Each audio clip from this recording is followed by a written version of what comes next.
Good afternoon. How do you replace the pawl clutch in a Simpson 36S550? Hi there and welcome to the site. Thank you for your inquiry. I will be assisting you with your question today. If you tip the machine over, look at the central gearbox pulley, and above that is the white plastic cog I am talking about. It is easiest replaced if you can remove the central gearbox pulley by undoing the nut in the very middle and then lifting the gearbox pulley and belt away from the base of the machine. You will now see that the brake arm has 2 points of contact with the gearbox. 1 part locks into the side of the gearbox and locks the bowl. 2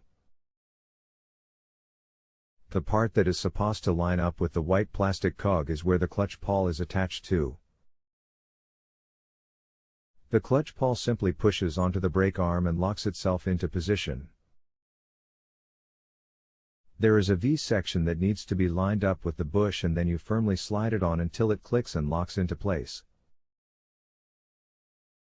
You will need to pull the brake arm back away from the center of the gearbox when you fit this part. The brake arm is also spring-loaded, so you will need to hold it outward when you push the pawl into place. I will upload a picture of the brake arm with the clutch pawl already attached, as well as a pic of me pointing to where it is fitted underneath the machine. Right-click the below pics and save them to your desktop.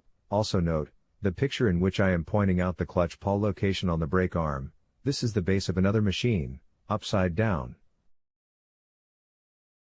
If you have any further questions, even after rating, just ask. I am happy to answer them.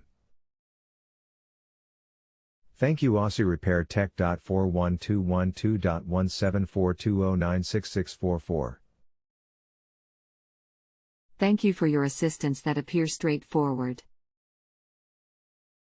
Once the part arrives, I will be able to install it. If you have a home improvement or appliance question and want to chat with an expert, now visit JustAnswer.com/YTHI.